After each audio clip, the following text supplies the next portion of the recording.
I never think of myself as a researcher. I think of myself as a philosopher and a humanities person.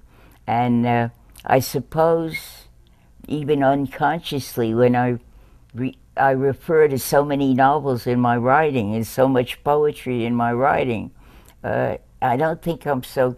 I don't think when I read War and Peace, I'm saying, how can I use this?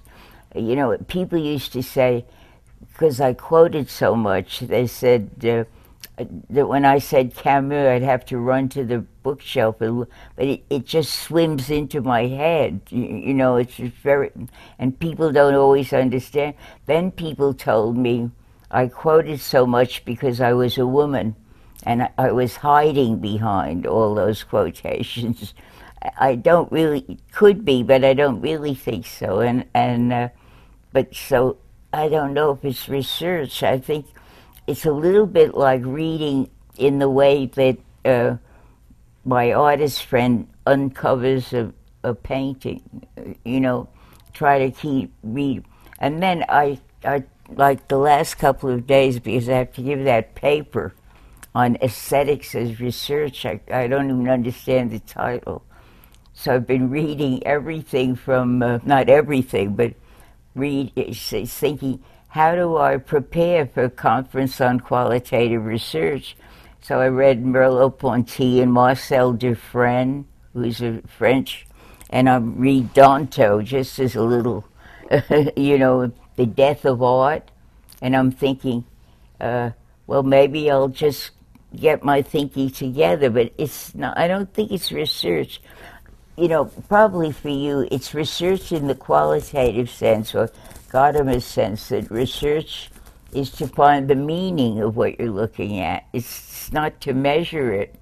So I think, I think I do it that way. I think I go to my school, go to the new school, and try to find the meaning of even the relation between the kids and the teacher. So it's people says that's not research, and I says, stay away from me. I'm not a researcher.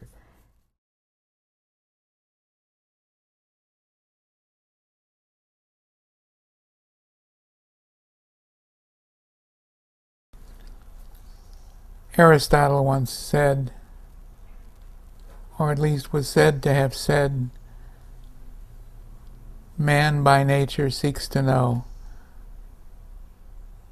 Research in the broadest sense is an effort to know. And I believe that the forms of knowing vary enormously.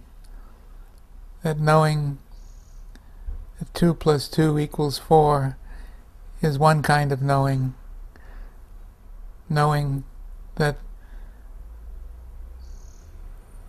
the soil in a pot is of the right wetness is another form of knowing.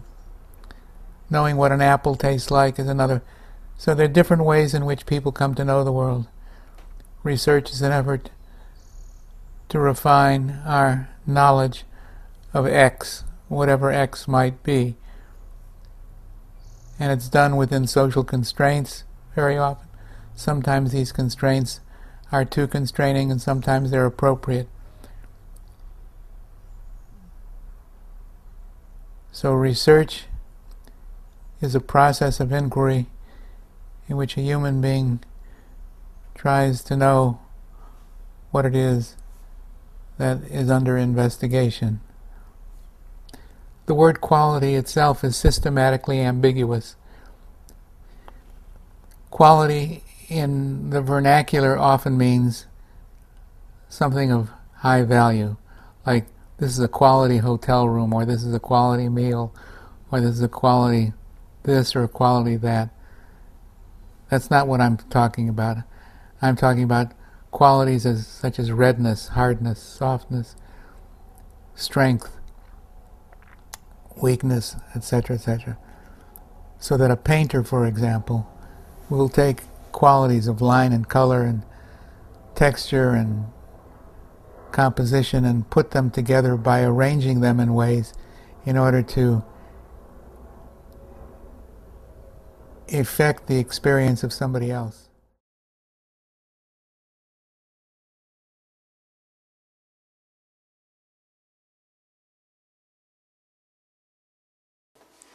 Well, I don't know. I mean, for me, the only research that really mattered in my life was research that linked theoretical rigor and social relevance. You know, I mean, research that in some way had something to say to the world.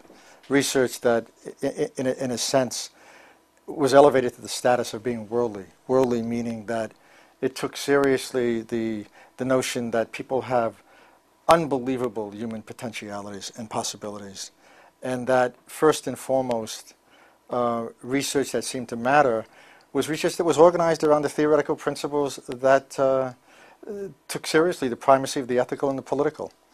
And that kind of research always suggested that the work that we did should have some connection to the most central, the most urgent, the most important social problems of the time. So I was never one to indulge in a kind of research that it seemed to me didn't have a currency that spoke to public life, and particularly spoke to questions of agency and questions of democracy. I mean, I think that in some fundamental way, look, education is always a moral and political practice, because first and foremost, it's about the struggle over agency.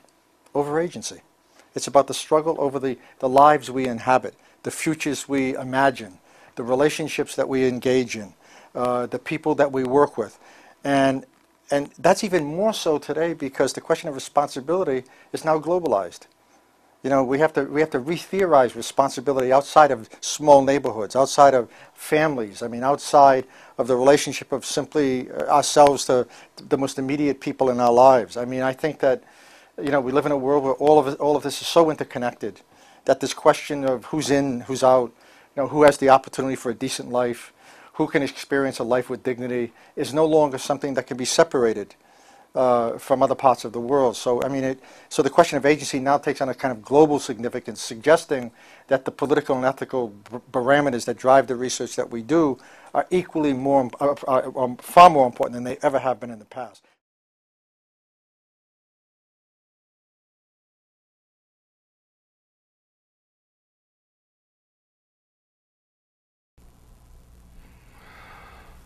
Qualitative research has always seemed to me um, an umbrella term.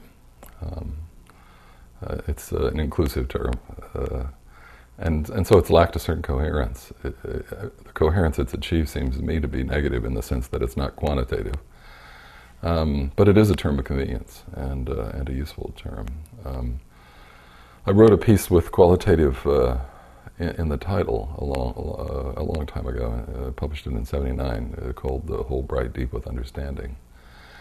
And for me, the aspiration of the qualitative researcher is to capture the immediacy and vividness of that dust hanging in the afternoon air that my grandmother pointed out to me, and enabling the reader to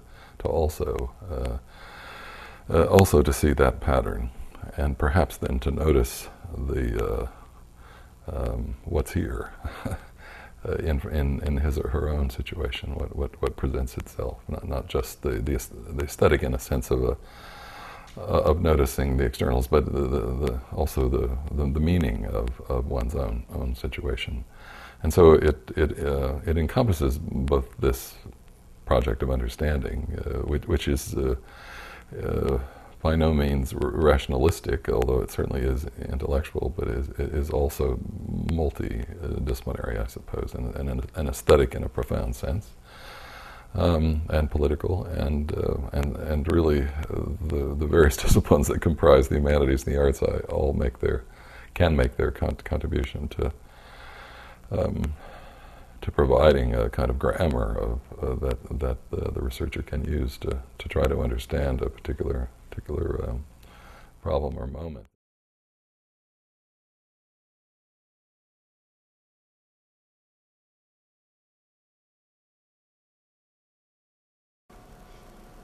Research is a way of making the world visible or representing the world. That's research. And then qualitative research is using subjective, interpretive approaches to make the world visible. When we laid out the 5 or 6 moments of inquiry in the handbook, in the editions, we had the sort of the Geertzian moment. He was profoundly influential here, but with thick description and the crisis of representation and getting the text right, using the text to represent the world, the thick text. Then we moved to the sort of the triple crisis, where suddenly we realize that what we're writing is itself part of the problem, and that the Derridian insight that everything is in the text, there's nothing outside the text. The social is always within the text. That then moves Geertz to a somewhat different space, because there's still that sense within Geertz, I think, in the 73 book, that a literary ethnographer, skilled anthropologist, can capture experience in a way that allows others to experience it. So you went from representation to inscription, representation to writing. Writing becomes a way of making the social visible. Conquergood critiques that sentence by saying writing is itself performative, and the moment of writing performs the representation. So we should be studying not inscription, but performance, the way in which culture is performed, not written. Because in fact, as ethnographers, we perform culture even as we write it.